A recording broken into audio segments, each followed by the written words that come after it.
All right, guys, it's that time again, and you are watching live at 9:45. This is a weekly show where I interview some of the more prominent, or at least people I find interesting in the scale community, and with the RC stuff here. And so, this week I have a really interesting person on. His name is Brad Perry. I think he may be a little crazy with the running, with the Scale Ultra and all of that, and I look really forward to digging into exactly what's motivating him to run behind his RC car for insanely long distances, way longer than I can run. So I'm pretty excited to see what his answers are for that and what's going on. A couple of other things that I would like to address. I will be taking a break, not next week. Next week I have Rich, but the week after I'm taking a break, I'm going to King of Gurus out in Ohio, and that Thursday would be like the packing night and getting ready to go, and I don't want to have to stay up till 1 o'clock in the morning answering comments and things like that. So I will be getting good footage and so on and so forth, covering the event out in Ohio, and hopefully putting together some sort of video and bringing that all back. But I will be taking a break from live at 9:45 that week. Additionally, I am in the process of lining up some new people. I announced earlier that I'll be doing Desmond Mooney here in the future, and then a couple other people coming on as my messages go back and forth and what's going on with that. So, one other thing that I want to address tonight before I get this fired up and I bring Brad on is that I was sent a message by a guy that helped me when I was getting all of this started, and he said, I don't know if you've done this before, but maybe you should do kind of a Q&A session somewhere through where people can ask questions and then you can ask them later. And so I'm going to try and take a different kind of format with that. I'll talk about it a couple times throughout the interview, but if you are watching this live, then you can type in a question and I will try and jot it down. I have a pen and a paper, and I'm going to try and work pretty hard at catching some stuff. I won't get them all, guys. I will get some of them, but I'll do my best so that we can continue to make this a little more interactive, and towards the end we'll throw out some other questions, or I'll throw them out in the middle or whatever, but feel free to ask away, and I will do my best to include some of them. I'm not perfectly sure how that's going to go, but I'll do what I can. So without further ado, I'm going to bring Brad on, because that's what you're here to see anyway. You're not here to listen to me talk. So let's get him fired up and get this thing rolling. So he should be on shortly. I'll pull up my questions over here. Should be good to go. Hey. How's it going? Good. How are you, man? Doing great. So it looks like you're coming to us from an interesting location right now. Where are you at? I am. I'm actually at Cisco Grove right now, sitting in Camp D. Awesome. Why should people be excited about Cisco Grove if they don't already know? Well, Cisco Grove is the home of Axial Fest. So right now I've been here for the last, I would say, 9 days in a row, setting up for Axial Fest. And I'm going to be here until the very end. That's awesome. I'm kind of jealous, man. I've never made it to Axial Fest. It's way on the other side of the country from me, so it's quite the hike, but... it is pretty far. Yeah, it would definitely be on my list as something cool to go to, though, so... Nice. All right, let's start this thing out with, tell us a little bit about yourself, man. So, let's see here. I grew up in the Bay Area, about 40 miles east of San Francisco. Moved up to a place called South Lake Tahoe about 12 years ago. Okay. And have lived in the mountains ever since. And that's kind of where the running and, the whole outdoor things really, came from. Yeah. And yeah, I've been doing photography now for, oh man, I got my first camera in 2002. Okay. That's when I got my first digital camera. Took a few high school classes and stuff, but that's when I really, picked it up as a passion and, wanted to, take pictures of my friends riding their bikes and skateboarding. And, it was always a joy to me whenever I could give people, a photograph and just watch their face light up. Because it's something, them doing it. Yeah. And it's always an accomplishment when you do something, that's really scary. Absolutely. So I liked being part of that, and then it adapted into outdoors, and that's kind of where now I sit, love it out here. Perfect. That's a good story, man. I love it. how long have you been in the RC hobby? So the RC hobby's actually been a pretty short time. It's only been about 2 years. Um, so I was really into rock climbing and something called bouldering. Okay. So it's climbing without a rope, and you basically have your crash pads, and you carry them out there and you put them under the boulder, and you climb. Yeah. And so you have rest days in that. And during those rest days is kind of when I first started thinking about it and playing with it a little bit. Right. I've always had friends that have full-size trucks. So I always knew about, four-wheel drive and, just the whole, outdoor side of that. Mm-hmm. And so basically it adapted as a rest time activity. And then I bought a drone for filming, and that's really when it clicked, like just controlling something and driving it around and just filming with it. I immediately just was hooked. Yeah. So And asking, what drone did you get for filming? so I had an Autel Robotics. Okay. And so it's basically the competitor with DJI. All right. And so it's still a 4K filming drone, but very similar to the Phantom 4. Gotcha. So sorry for the sidebar. Just curious. So keep going. No, totally. So yeah, I picked up that, and when you pay a lot of money for something and then you put it in the air, it becomes really scary. Yeah. So I bought a really cheap little, $50, $60 drone that I could crash into bushes and not really worry about it. Right. And then, took out the filming drone and really got comfortable with it. And that's what really sparked it. And I knew I was doing landscape photography at that time. Yeah. And so there's a lot of downtime when you're waiting for the light to get right. Mm-hmm. And during those moments, you're just sitting there. And so, and most of the time I was in these awesome, rocky areas. Right. And I'm like looking at it and I'm just like, I could do something. I could fill this time. And so, yeah, that's when I got my first real RC, rock crawler type car. Sweet. What was that by chance? So that first car was a Losi Nightcrawler. Okay. Which was pretty interesting. It's funny because what I wanted and what the guy talked me into at the RC shop was completely two separate things. And I had it, and I knew it could handle the rocks, of course. Right. But I wanted to go far with it already. I just immediately wanted to do the trails that I hike every day. Right. And with the worm gears and all that, it just wasn't happening. Yeah. And yeah, I knew immediately that I wanted a trail type truck. Hey. And I had friends with, Toyotas and all that type of stuff. So I had an idea. Yeah. So it took a little bit past that.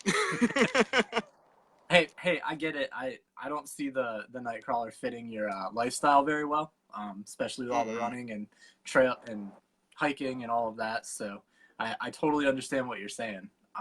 It was fun when I was sitting there, but it wasn't exactly a fit. That's fair.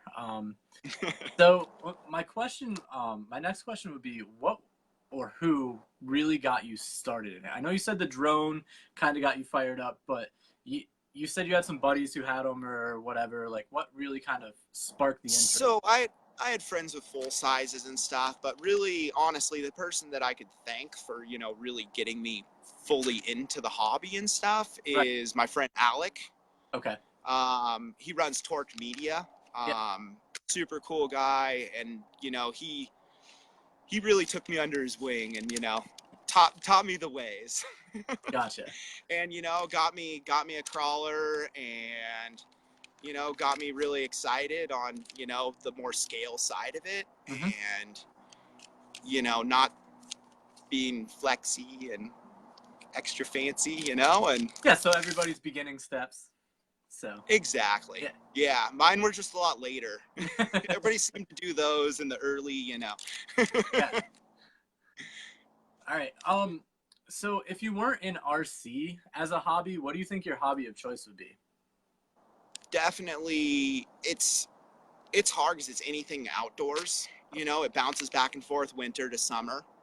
Um, but you know, really, rock climbing has been a passion of mine for, I mean, well over 20 years. It's something I was part of a youth climbing league when I was really young, and it's something that I've done for a really long time.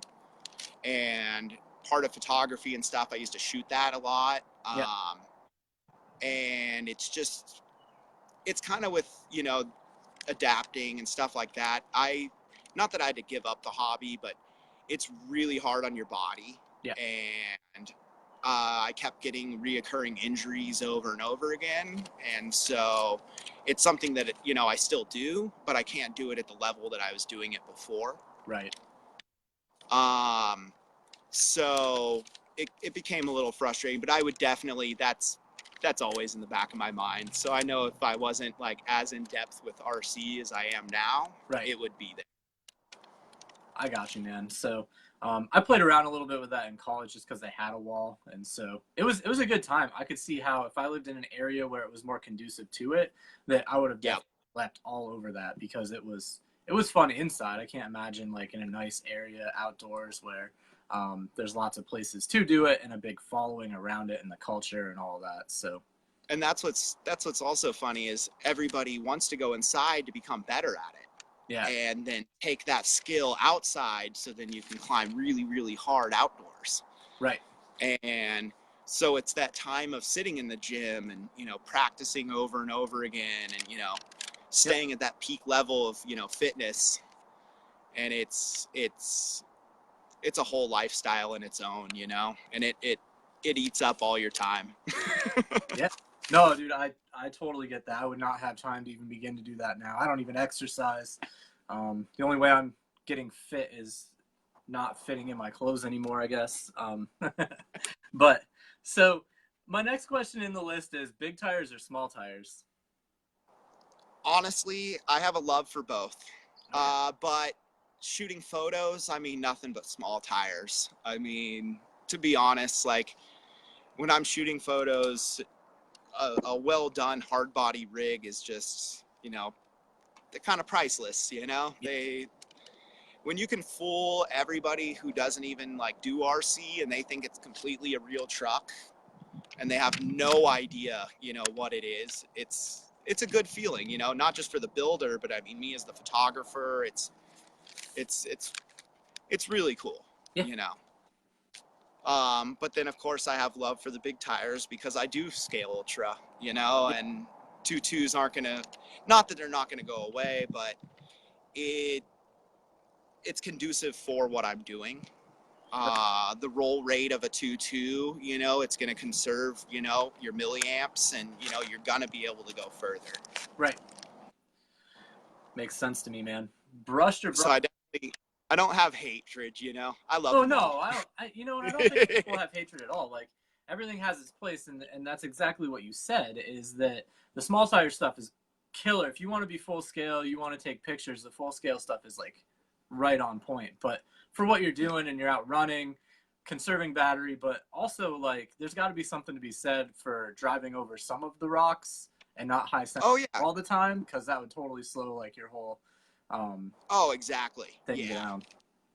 For sure. So, are you a brushless fan or a brushed fan? Again, both. You know, they have their time and their place. Yeah. You know, so when I'm running brushless for sure. But then again, you know, scale photography and that type of stuff and shooting video, and like there's something to be said about, you know, a good brushed setup. It's just so smooth, it's so effortless, and it looks so good on video. Right. You know. So yeah, I'm definitely a fan of both. Perfect. And you know, I get a lot of that answer, but I like everybody's reasoning behind them. So I've asked those two questions of I think every single person that I've interviewed, and almost everybody lands on there's a time and a place for both, but everybody gives different reasons, and that's probably one of my favorite things about asking those two questions, because For sure. it's always a universal answer, but there's like a bunch of different ways around it. totally. What do you like most about RC? Honestly, it's really the camaraderie of everybody's just so nice and so like, I know there's the little drama side of it, but like when I go out with all the locals and stuff, like, I mean, there's no drama. Like, we're Yeah, all just the best of friends, and it's not even like the locals. It's people just within, the same community, and people who come up, from the Bay Area, and when we go down there, and like being here in California, we have or where I'm located, I'm in between two really huge crawling communities.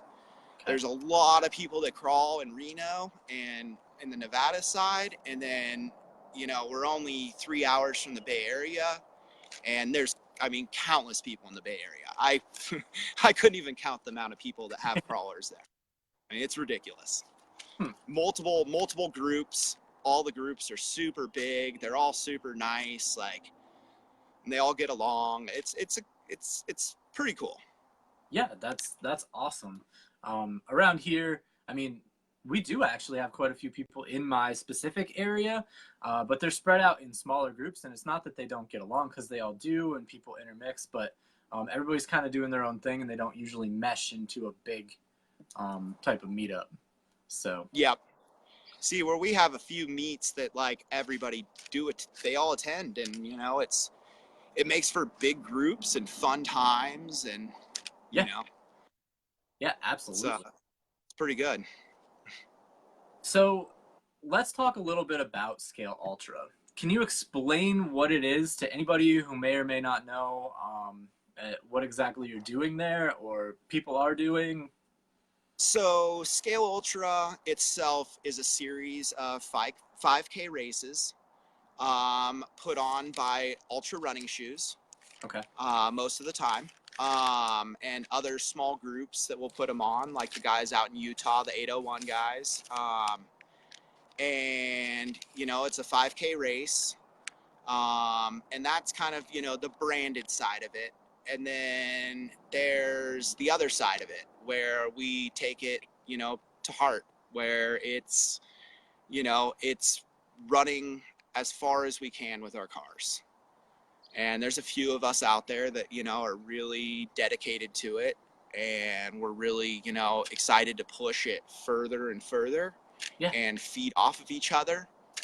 And it's really cool.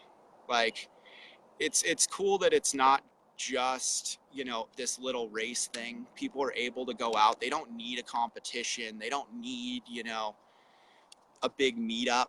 They're just able to go out on their own and just go running and enjoy nature and push themselves. That's the biggest thing. Like, Right. it's cool. And it's pushing the truck too. It's well rounded, because running's one thing, but once you're actually controlling the vehicle while you're running, it makes it even harder. You can trip, fall. You're watching your own footing. You're going to drive the truck off the hill. I've driven my truck off a trail before and had to go down over 100 yards to get it before, because it's just, Not. yeah, it just flew off the trail completely.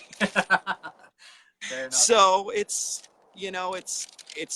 for us, Scale Ultra is really just pushing the boundaries, Yeah. of going with an RC car, no matter what. If it's a 1.9, a 2.2, it's just getting out there and doing mileage the most that you possibly can. Yeah, so let's talk a little bit about the most that you possibly can. I've noticed in some posts here and there as I've been following what's going on, you've hit some pretty big milestones with running and the Scale Ultra stuff. What is your furthest distance like on one outing, and have you kept track like so far this year to date, or how do you kind of tell that? So far, when it comes to keeping track, I've kept track of my one build, basically my one running build that I specifically made to see how far it can really go. So in the last, basically since March 8th is when I finished the build. My long Let me go back, because you asked me my longest mileage. My longest mileage is 58 miles in 19 hours. So that was the furthest distance that I've done. Then I again built it to keep track of everything. So I have an Excel spreadsheet. I'm a little bit of a nerd. So basically every time that I go on a run, I use Strava. I track all my mileage, all my vertical feet. I keep track of all my batteries that I burn. So, and then I go home and I log it all. So I can really keep track of everything. So to date with that single bomber, I have 107 hours of runtime on it. I have ran 346 miles with it. And I've climbed 42,000 vertical feet.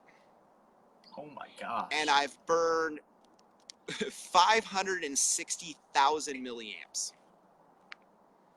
And so that's just since I made that one build on March 8th. Oh my gosh. I thought you were going to say like since the beginning of the year. So in like the last, oh man, like 3 months? Yep, pretty much. Jeez, 4 months? I've been going full bore with that one. It's really like to really see how far it can go. Yeah. So and have you keep noticed track of like everything. is anything wearing out, man? Like 350 miles approximately you said on that one rig. Like what's taking the most beating? So the front axle housing has taken a pretty good pounding. Fair enough. And again, I do run plastic housings because of it's part of Scale Ultra that's one of the rules for running the 5Ks. Okay. So I could switch it out with an aluminum housing, just to do my normal runs because, those don't really have rules. Right. But I just try to keep it, as simple as possible. I try to keep the build itself as simple as possible. I tried not to go too overboard with it. And it's really, just, as I said, just keeping it as simple as possible. So yeah, front housing took a pounding. I've replaced the front bearings in it. And then I did have a front locker fail on me. Okay. So I replaced that. But other than that, all the other running parts, I've pulled apart my transmission once and re-greased it. And this was a kit build, so built ground up. And, so I was able to lubricate everything, get grease where I wanted it right off the bat. Right. But I mean, gear wear and stuff, hardly any. It's amazing when I do pull it apart. I'm, mystified sometimes, like, wow, I would expect so much more. Right. And I mean, really right now it's running really well. So, I mean, with it being in the dirt all the time, I would have expected something to get in there, like, and cause some problems. And not just that, my first month of running, I was battling with a lot of snow. So I wasn't afraid of putting it through, water and a lot of stream runoffs and stuff. So it's not that it's, right. I mean, when you're talking about scale streams in Tahoe, when it melts, it's like every 20 feet on the trail, there's a perfect scale stream crossing, the trail. So it gets a little wet there for a while. Yeah, understandably. So that whole concept of running like that and the amount of distance and all of that you're putting on that car is like mind-boggling to me. It's just out there, but that's awesome. Yeah, when it's real miles and not scale miles, it's right. I'm like, I mean, I could tell you, I don't know, my trucks might have a lot of miles on them. I have no idea because I don't keep any track because I'm probably only driving 10 feet at a time, but tons of times. So who knows? But yeah, that's crazy. Anyway, back to where we're supposed to be here. So what is your preferred rig to run with, and why that one? Like, why did you choose the one you chose, and how many upgrades? Like, what did you change about it to withstand the abuse? So for running, I chose, the Axial Bomber. I think it's a very, very stable platform. It handles speed really well. It crawls really well. You know, that's kind of the biggest thing, is it's something that is able to, you know, do a lot of distance and not bounce all over the place. I've ran a 5K with just a 10.2 as well. And that was one of the biggest battles, is that it was just bouncing all over the place. So when I was really, you know, picking up a lot of speed, it didn't quite, you know, like it as much. Where the bomber, it's just so stable, it's amazing. And then for upgrades for myself, basically it was a sway bar. I did aluminum C-hubs, basically the stage 1 kit from Vanquish. Okay. And then I did a link kit from Vanquish, but with the kit itself, that's not really exactly needed. Similar, you know, link geometry and stuff. Right. I just had them, so they went on the build. Fair enough. Other than that, I kept the transmission completely stock.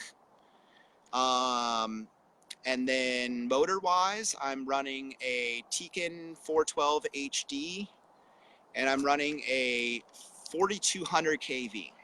Okay. So a little bit higher on the kV. I then am running a 12 tooth pinion, so a little bit more torquey. And then I'm only running 2S batteries. Okay. So I saw somebody ask that in the questions, and it's a lot of debate, you know, on what voltage and what kV to really run. Okay. So I'm not exactly like testing this, but my theory and what was happening was I'm carrying usually anywhere from 10 to 12 batteries on me at once. And running with a backpack that heavy, yeah, really kind of beats you up. Mm-hmm. And so when I have, you know, an extra 8-9 pounds in a backpack, if I can cut out any extras, you know, like an extra cell in every single battery. Right. That adds up quick, I would assume. It does. So yeah, it's that, trying to keep it lightweight, and then also the run times. It's, you know, it runs a little cooler. You know, there's multiple reasons, you know, why I've really, you know, stuck with the 2S and not gone for 3. Right, and that makes perfect sense, man. Like, weight, I think, would be a big deal. So what do you take with you in the backpack? Like, do you have spare parts or just batteries? So honestly, my spare parts are 2 bungee cords, because if I break, I mean, I have, you know, 3, you know, Allens on me.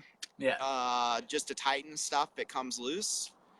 But if I break to that point, like when I did the Rubicon run, I carried everything, you know, besides the kitchen sink. Yeah. And since doing that, I've really, you know, lightened up tenfold. I mean, it's kind of funny. So in my backpack now, all I carry is usually a bar or some sort of gel, some sort of calorie intake. Yeah. Because I'm trying to basically, everything is mapped out. I break everything down. So for every hour that I run, I'm trying to eat 200 to 250 calories. Mm-hmm. And I'm trying to drink at least 8 ounces of water. Yeah. So it's a balance. Yeah. I mean, you're very calculated and precise, man. I'm a little... That's what it tries to be. I don't want to carry extra batteries. I don't want to carry extra water. Because, you know, every minute, every mile counts. And yeah. So it beats up on you when you do take too much. Yep. So yeah. Awesome. So let's kind of swing back over here, and I'm going to change the subject just a little bit. Okay. So since I know you're out in Cisco Grove, I happened to come across a Facebook post this week where you were out on location doing some photography and some videography of this new axial blazer that just came out. What can you tell us about that experience? What are you allowed to tell us about that experience? Well, I mean, first off, it's, you know, it is what it is. It's a tried and true, chassis, tried and true, truck in Yeah. general. What it is, that one step above that they're doing with the detail. Yeah. And that's really cool. Seeing it going towards a hard body, I hope myself that, they produce a hard body. But it's getting there, Yeah. and that one step further, in just looking really good. Yeah. No, I hear you there. I think that they've been taking some steps in the right direction for sure with making things look better, more realistic, putting some more scale details and stuff. And I think that goes a long way right now in the hobby. I think It everything's kind of does. headed in that direction. So, It does. Yeah, and it's definitely it's going to that market, yeah, It's and the details on it are really cool. I mean, looking at it, it's a nice little truck, I definitely want one myself. awesome. So you're kind of a little bit known here for taking some killer photography of the RC stuff. Can you give some pointers for taking photography or videography of an RC truck? Like, does that differ than just taking photos of, let's say, landscapes or portraits or whatever? Like, how do you It change up what you're doing? it does. RCs are really interesting because, when you first start shooting them, the biggest thing is just, getting yourself down to the perspective of it being scale. So you need to get as low as you possibly can. That's, the biggest thing. If you can get yourself as flat as possible, that's going to make it that much better. Another huge tip that I can say is always try to get something in your foreground. If you have something in front of the truck and then you can focus in on the truck, it's just going to make it look that much more scale. Right. And those are, the biggest things. I mean, I agree completely with what you're saying. Uh, how about with some videography stuff? Any pointers there? So again, sorry, I got to put on a sweatshirt. It's starting to get a little cold up here. Hey, you're good. But so with videography, again, it's overuse of the same shot over and over again. It's always, for myself, seeing other people's stuff, it's always too many static shots. It's hard, but getting the camera moving as well as the truck, Yeah. really adds a third dimension to the whole shot. Yeah. So, and I think Um, from just I've been dabbling in all of this stuff, and I think that from what you're saying right there is probably one of the hardest things to do. And I noticed it too. People either have the camera steady and the truck's moving, or the truck's steady and the camera's moving, and that's because you can't really film and drive the truck at the same time. it's So it makes it's a fun balance. yeah, it definitely makes it difficult. So So you're saying also that's one biggest thing. Like a lot of times I'm shooting by myself. So almost every single time the truck's moving, I'm driving and moving the camera, like yeah, trying to operate slider while driving, while trying to hold focus. Yeah, it's quite the task. I know exactly what you're talking about, and I'm not as into it and detailed oriented as you are at this moment. So I can't even imagine. I just picked up a gimbal for my phone, and so the DJI app actually allows it to follow stuff, and so it will Yep. follow my truck. And I didn't have a tripod for my gimbal, so I haven't been able to check it out. But I just picked up one that would sit it. So maybe I'll Yeah, get the best of both worlds going on, at least a little bit there. It won't be perfect, but should make for things a sure. little easier. No, gimbals are awesome. I mean, the technology is just expanding, Oh yeah, tenfold. It's amazing. absolutely. So let's see here. What is some essential equipment for amateur scale RC videography? Let's say, and what currently are you using? So what are things like you have to have just to get the job done, and then like what are you using at this moment to get your job done? So when it comes to amateur stuff, honestly, that's what's kind of amazing about it, and what technology has come out with is, I mean, GoPros and our own phones are just amazing now. You know, there's a lot of point and shoots now that are out on the market that are also really, really good. And it's really expanding, you know, the abilities of the amateur. Now what, you know, I'm using myself, is basically, it's a Sony A7S II. Okay. So it's a full frame camera. But then I use something called the Metabones adapter, and then I'm shooting all on Canon glass. Okay. So it's all Canon lenses, but then backed with Sony, you know, camera and body. I follow you. Yeah. I've been nerding out looking at camera stuff, and then I just go back to my phone because that's what I have, and it's a lot cheaper. So.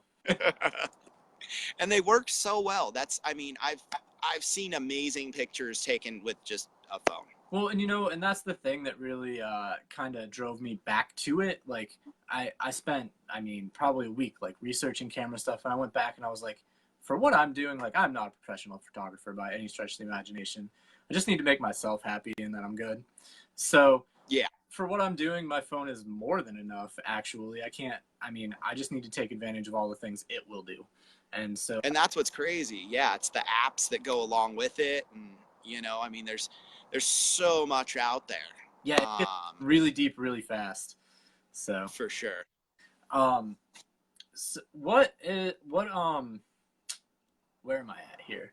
So we talked about both those. I had two questions that were linked with videography and photography, but I mean, they kind of go hand in hand. So I'm guessing you're probably shooting video on your Sony as well. Exactly. And that's, you know, again, that's really why I bought that camera, because it's known as being, you know, one of the most awesome video platforms. Right. You know, for amateur professional use. You know, it's right before you're basically having to go out and get a full cinematic camera at that point, you know. Yeah, I follow you. And then the price like goes. So. Oh yeah. And I'm already, you know, high enough, and so yeah, once you start passing the 10 grand mark, no thank you. Right. So let's talk a little bit about the next part of the puzzle. You take the picture, you take the video. Let's talk about some editing stuff. Where do you edit your photos? Where do you edit your video? What's your preference there? So everything for myself happens at home. I love Adobe. You know, I've used Adobe for a lot of years. So when it comes to still frame stuff, basically pretty much everything happens in Lightroom. And then if it's something that's a little more complicated, then I will put it in Photoshop. Right. And then normally, you know, export it back out into Lightroom for one last little touch, and then done. Mm-hmm. And then when it comes to video, everything's in Premiere. Okay, I gotcha. So through the Adobe suite. Yeah, it's all the Adobe suite. Absolutely. I like Lightroom as the mobile app for the cell phone. It does a really good job, because then you for sure photos right in there and then edit in there, and it definitely switches from the native app to that, and it makes a huge difference. For sure. Who are your influences in the scale crawling community? And if you were going to pick someone to be on the show, who would you pick? So influences, really, you know, I have a lot of local influences, you know, just naming off, you know, just normal names. It's like my buddy Alec, Manny, Dom, Steven, Mikey. You know, those are like my local guys that I can always call and ask questions, and, you know, I don't feel dumb asking them, you know, like, right. You know, and they've influenced me a lot, in what I'm doing, and, you know, like motivating me to, you know, do it in general. Then, you know, there's other people outside of my community. Really the two like running people, or, you know, Jake Wright and Mike, you know, those two guys have just, you know, motivated me beyond all. Yeah. And, you know, those two guys are awesome. And then, Anthony Rivas is another person, you know, that he's more on the scale side and, you know, just does awesome builds. And another person, you know, I can call and, you know, ask questions. And Right. it's kind of guided me, you know, through this whole, you know, process. Yeah, you know, I mean, I know exactly what you're talking about, and so when you start out, it's big. Like there's so much out there to learn and understand, and if you don't have people who are willing to step up and pass that information along, that's what makes it hard. And so, really, Brad, it's one of the reasons that I started this was to make all of the people in the community more approachable, because if the guys that I'm talking to on the camera, like people send them messages, people send me messages, ask questions. We're all just people, and I think that Yep. one of the things that Facebook does is it makes it so that those people become slightly larger than life sometimes. And I'm definitely not talking about myself, but there are other people, and they're just people. Like they just want to answer questions, they just want to help you out. They're For sure. genuinely good people. So For sure. And you asked me, you know, who I think that you should have on the show. And, you know, that's kind of, for myself, I would say two different people. yeah, One person would be Anthony Rivas, because, you know, he's had such a, you know, hand in this whole thing. You know, I can even see people right now, you know, commenting, you know, that, you know, he changed their world. And, you know, he's really, you know, changed RC, you know, in an awesome way, you know, right, scale, awesome videos, you know, motivating a ton of people to do this. And, awesome.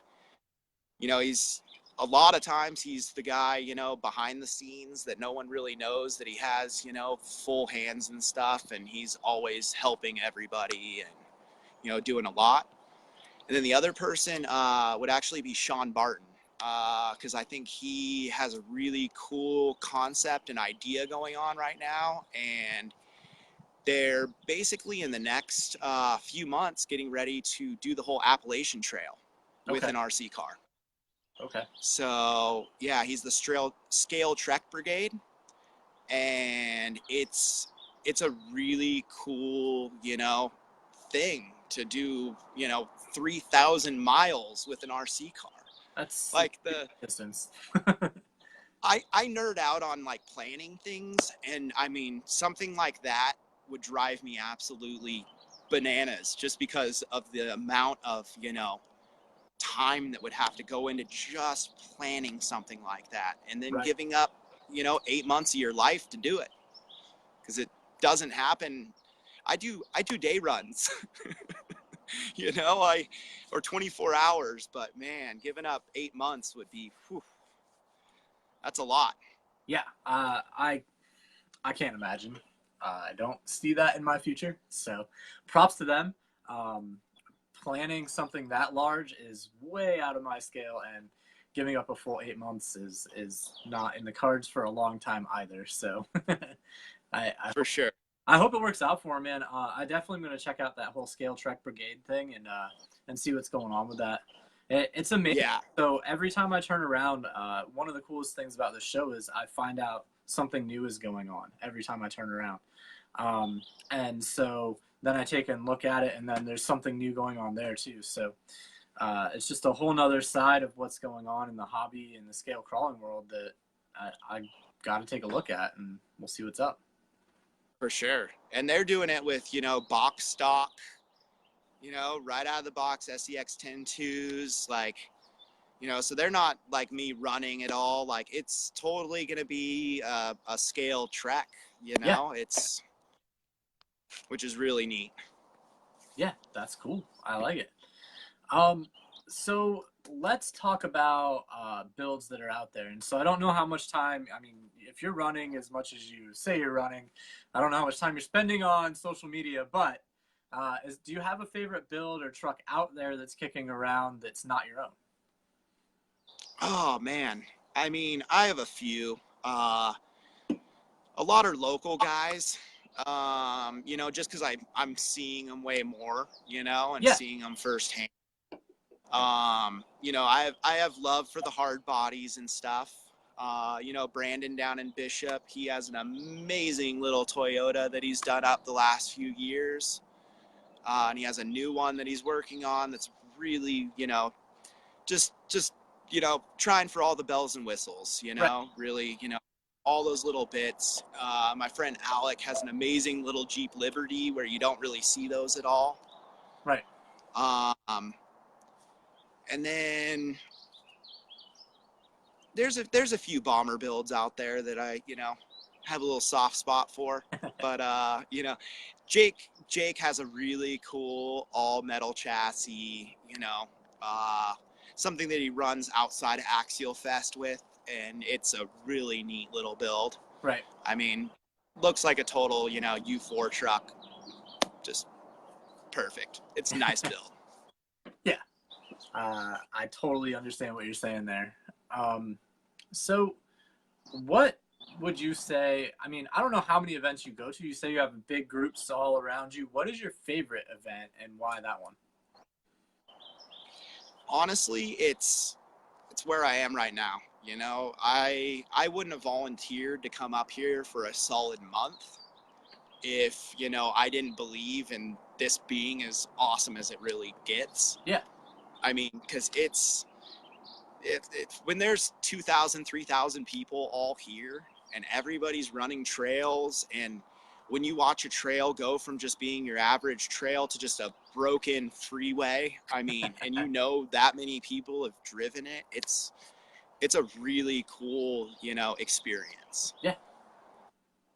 And then besides that, we have 2 other crawls that are local crawls that are my other 2, like, have to make it 2 crawls. Yeah.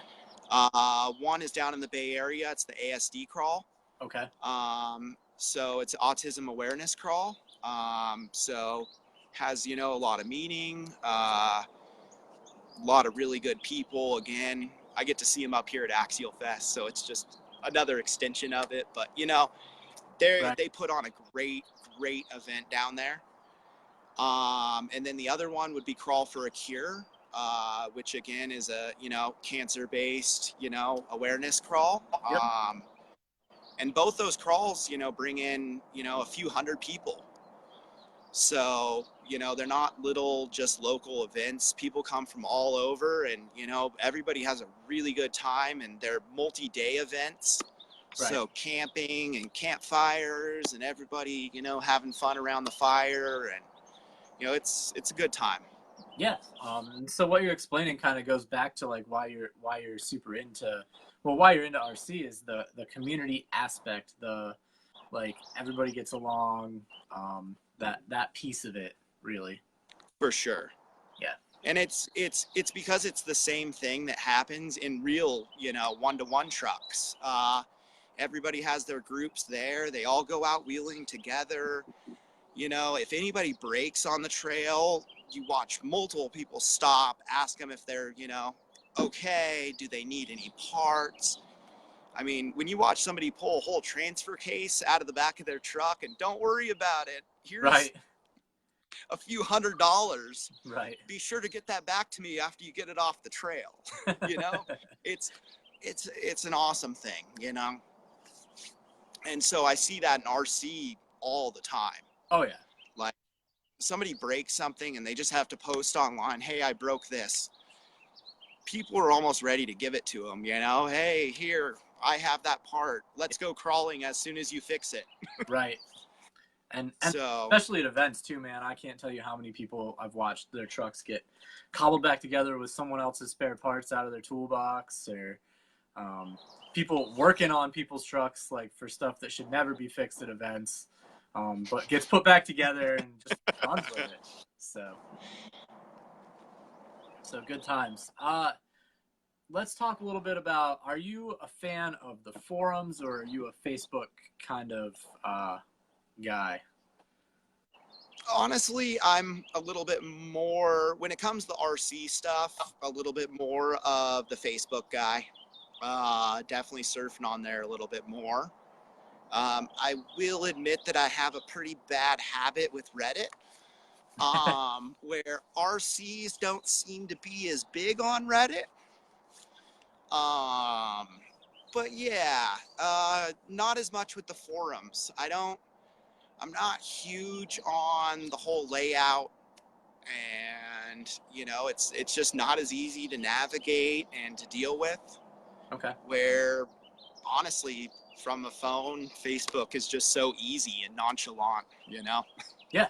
No, I hear you. I mean, I'd love to say that I spend more time on the forums, but the reality of it is that I'm living on Facebook. So it just is what it is. So I'm going to address the people that are watching for a second and say, if you have any questions that you think I missed or that you want to hear from Brad, like throw them up and I'll try and snag a couple to ask him before we're done here. But additionally, then we're just going to continue on with our interview. What advice would you give someone just starting out in our hobby here? Honestly, it's don't get carried away right away. I mean, a ready to run works so well just out of the box. Like, go out and just have fun. Like, don't have your friend talk you into spending $1,000 before you've even had a chance to even you know, experience it. Yeah. And it's really just getting out there. Just it's the same thing with photography. It's through experience, then you really understand it, and then you really know what you want to do. And if you're talked into doing other things, your mind's gonna it's not what you want to do, and it's gonna change. Yeah. And I feel like just normal ready to run is just such a great platform just to get yourself out there and experience it. It's great. Yeah. You don't need an all aluminum craziness. Yeah. So I'm sorry, I'm trying to read comments and stuff. That's one of the hardest parts. I just did too. So that's one of the hardest part. And so after I post this to YouTube, people are gonna be like, "What is he doing?" Well, I was reading comments, guys. Like, this is a live show. We try to keep it flowing, but I'm trying to do the same thing at the same time. But anyway, when all right. So where do you see the scale RC crawling community headed here in the future?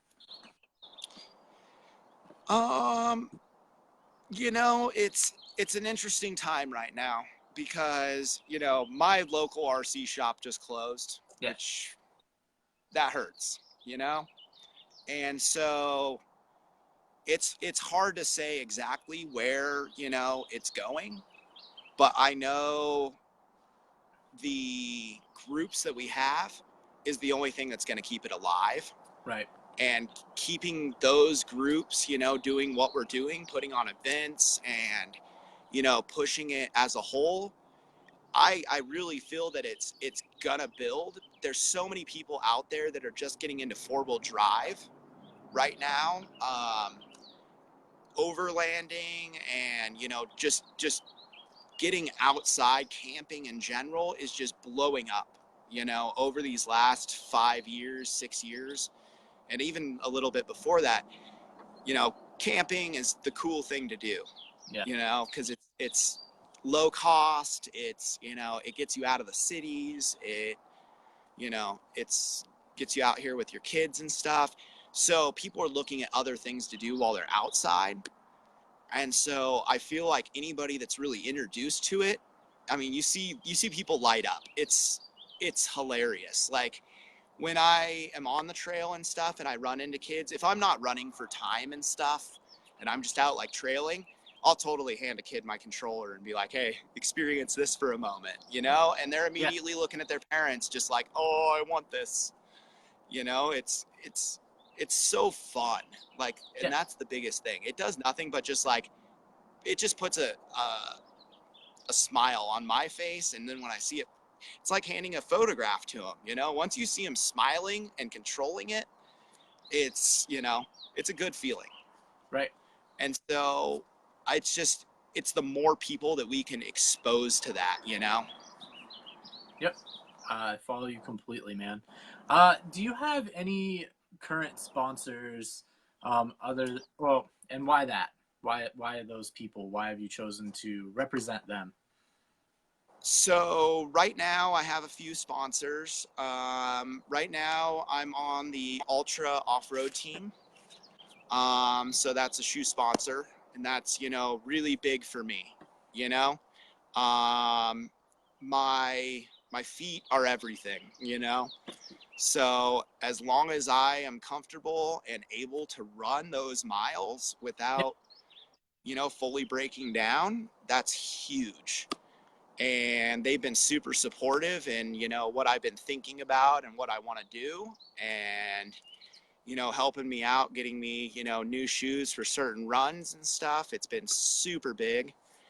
My other sponsors are Tekin. Okay. Ty has helped me out immensely. He's the one that, got me all my electronics for this bomber build. So that's, something with the bomber. I'm running all Tekin electronics, T400 servo or T440, RX4. And as I said, I'm running the 412 HD motor. And then lastly is a battery sponsor. That's Venom. Okay. Well, that's not lastly, sorry.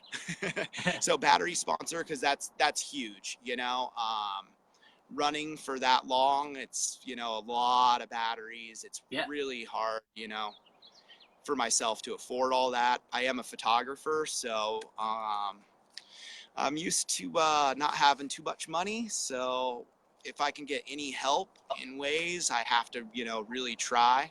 Yeah. So Venom's been really, really good with me and, helped me out a lot. So I'm really thankful for that. And then lastly, the last one is Vanquish. They've also helped me out a lot. Yeah. And that's with, aluminum parts, stronger stuff, to go that further distance. Yeah, absolutely, man. So it's awesome that people are jumping on behind you. I think that you're doing some cool stuff. What should we expect to see next coming from you? Oh, man. So honestly, if you were to ask me something like this 6 months ago, I would have told you like 20 miles. I didn't even know that I was capable of doing some of this stuff. So I've opened the floodgates of what I'm capable of, and I haven't hit that limit yet. Right. So my personal goals right now, I would really like to run 100 miles in 24 hours. That's my personal goal. I want to do it with an RC car. But it's all time, speed, all that type of stuff. And that's something that, RC has opened my eyes to, is this running, really far. Right. So now I've wanted to now, enter just races, which are, any ultra race that's over 26 miles. It's really. Will they let you take your bomber? I wish. They won't. So, and I've actually asked, a few people and tried, but they really won't.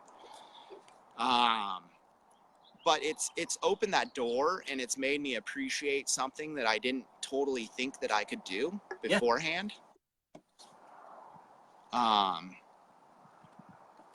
Sorry, reading comments again. Got me.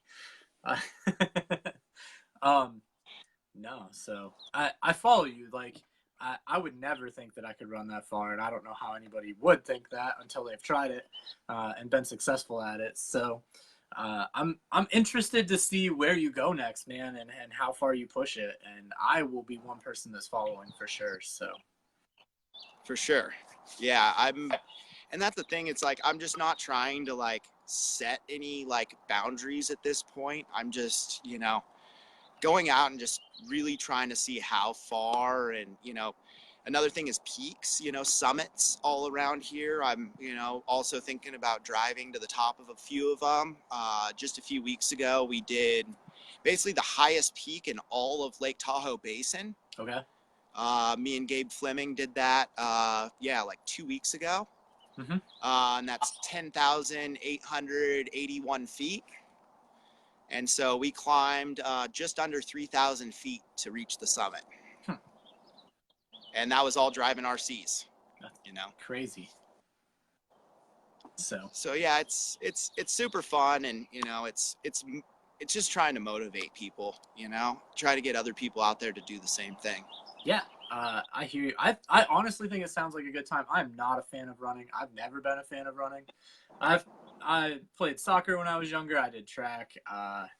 I rode BMX bikes and road bikes and all of that stuff. And so I will ride a bike before I'll run any day. But running behind an RC car sounds interesting. I was thinking about giving it a try, but I haven't gotten there yet. So maybe one of these days I will be inspired enough. So we'll see. All right. Okay, well, is there anything I missed? Anything you want to add in here? I didn't get a lot of questions popping up through the feed, so I don't really have anything on that end. If you don't have anything that you want to interject. No, yeah, I mean, really, it's really just trying to motivate people, as I keep saying. It's other than that, there's really not much. Went through all the photography and Mm-hmm. my running and stuff. I just hope it inspires other people to go out and check it out, and really want to be part of all this, because there's only a few of us right now, but I really feel like it's going to expand into something really big. Yeah, I mean, I see some potential there for sure, especially with people who run and just want a different way to do it, or people who RC and are wanting to get into shape. So there's some different potential of people who would be joining that and doing it. For sure. So, all right, man. Well, I'm gonna let you go and then close out the show and talk about what I have coming up in the future and what's going on. Guys, if you don't already, you should definitely follow Brad Perry and all of the stuff that he's got going on. Check out his photography, and check out all this crazy running that he's doing, because he's posting all the time about it. So it's awesome. All right. Thank you very much for having me on. Yeah, man. Thank you for being on, and I will be talking to you later. See ya. All right, for sure. Later, guys.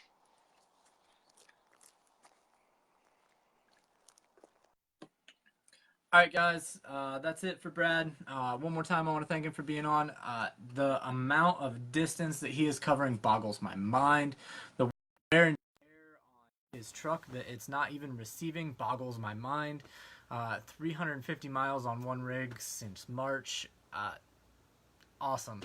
I'm jealous. I'm envious. I feel fat. All of those things and all of that stuff that's going on. So, a couple other things. Check me out if you don't already. Follow me on Facebook, Instagram, YouTube, all at VanOrd Customs. The Instagram is VanOrd_Customs. Everything else is VanOrd Customs. Check out the website, VanOrdCustoms.com. I do have future people planned. I have Rich Trujillo. I'm totally butchering your last name, Rich, and I feel so bad. Next week, I need to get him on the phone so I know how to pronounce his name so that I don't butcher it at his interview, and I just feel really bad. Next, I also have Desmond coming up after that, and a couple other people who I've been locking down throughout the day and over the next couple days. Some great interviews lined up for the future, and I'm not planning on stopping. However, I do want to note that I am taking a week off. I'm taking a week off on the weekend of the King of Gurus, also the weekend of Axial Fest. I'm leaving to go to Ohio that weekend. It's just not in the cards, so I'm going to take that week off and not think about doing a live feed and think about getting things ready so that I can be at my peak out there in Ohio and see what I can do. Aside from that, guys, I thank you all for tuning in every time you tune in. I really genuinely appreciate it. I'll be going back through answering comments, questions, concerns, any of those things, and we'll go from there. So I will see you guys all next week on Live at 9:45, same time, same place. And just remember, guys, if it wasn't for all of you, it would just be me talking to a camera, and no one wants to see that. So I'll talk to you all later. See you.